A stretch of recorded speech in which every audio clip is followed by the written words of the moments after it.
Hello, today I will be discussing what I've learned about the difference between context versus topic when teaching your students. Since I'm an English teacher here in China, some of my examples will come from students who are learning English as their second language. All right, so let's dive into it. So, first, let's define the words. A topic is normally a broad idea that gives us an idea of what we're talking about. So it's very broad, it's not as specific. Context is more specific. As it relates to teaching students, we want to use specifics. So, how we can use it to learn about real life situations, real world situations. So, we want to put it in the context of a real situation or something that relates to them.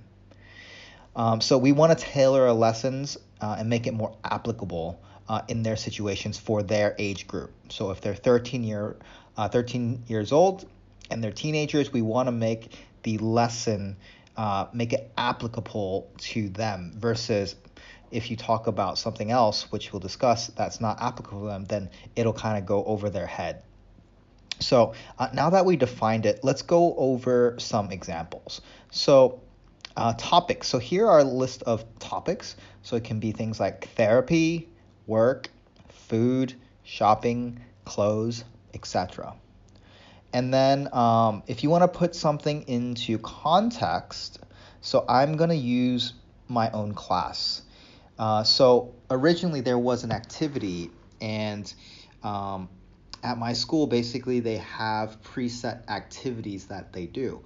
And it's supposed to make it close to the context because it is for teenagers. So the original activity was about therapy, psychologists, like different terminologies, different new vocabulary that they will use in a context of therapy. So things like confidentiality, psychologist, and other things related to it. So they made a context of having a runaway teenager.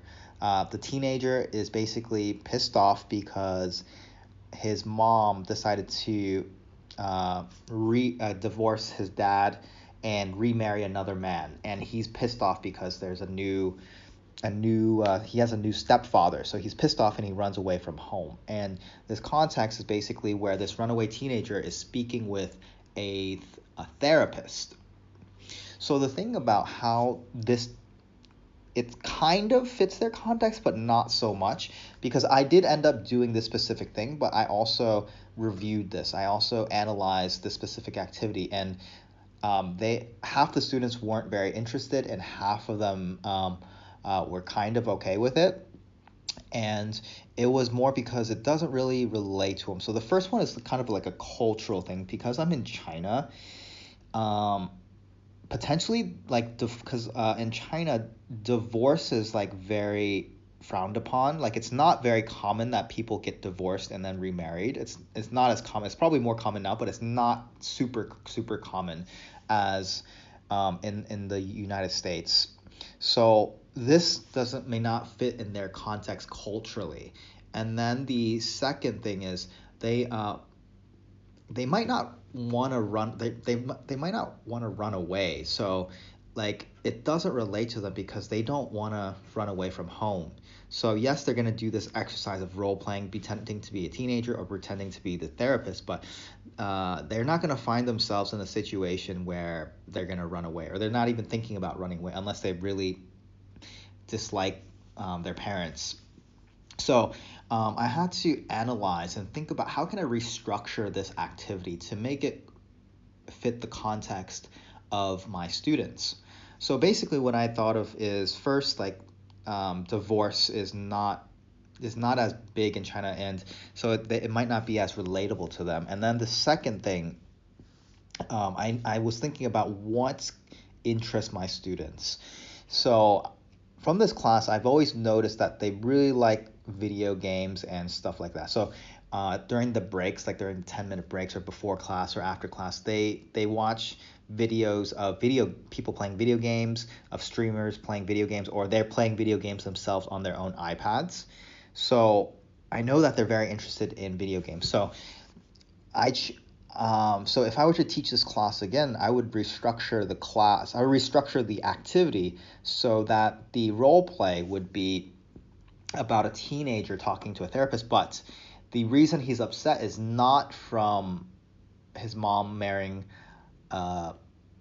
his stepfather, but rather that his parents are preventing him or her from playing video games or social media, things that they really, really like and really, really enjoy. So they're taking that away from him because of poor grades or things like that. So this is kind of more relatable because if they really like video games, they've probably had confrontations about situations with their parents where their parents want them to stop playing video games, but they keep on playing. They want them to stop playing video games so they can go do their homework or do something else, and they don't listen. So this has probably happened to them. So this is more related. This kind of changes the activity so it's more relatable. And then basically when they role play with the therapist, they can talk about like their frustrations, and then they can basically say, "Oh, are you going to tell my parents?" And the therapist say, the student role playing the therapist will say, "No, this is 100% confidential. I won't tell your parents about it." So basically, this kind of puts things into context that it's relatable to them, right? They've probably been in some kind of situations where their parents stops them from doing something and completely shuts them down. And normally as they get older and they start 12, 13 years old and up, they start to want more freedom, more autonomy, and their cognitive development is also higher as well at this age. So that's kind of putting things into more context for their age. If I was teaching the same topic and my students were like in their 30s or 40s, maybe I might change it to where it's talking about divorce, where it's like they happen to get a divorce and then they're talking about, or they're sharing their feelings with the therapist, or maybe they're talking about some kind of problem that they're having. So maybe I won't have them role play as a runaway teenager, because if my students are 30 years old and they're learning English, then I'll change the context to some kind of problem. So they can choose any kind of problem. It can be maybe a spouse problem. It can be the children that they have kind of problem, or maybe a stress, depression, anxiety problem that they might be going through, or a work related problem. And they'll kind of tell those things to the therapist, and then they'll use vocabulary in that context, which still achieves the same lesson aim that we want them to do, is to use the vocabulary. And then since it's more applicable to them and it's like a situation that they go through, they can more easily retain that information because it's in a way that they could potentially use that information. So that's how I would adjust it based on the context, to basically tailor it for your specific students, to differentiate it for your age demographic. So that's it for today's episode. Thank you for tuning in. If you liked it, please subscribe, and then I'll see you next time.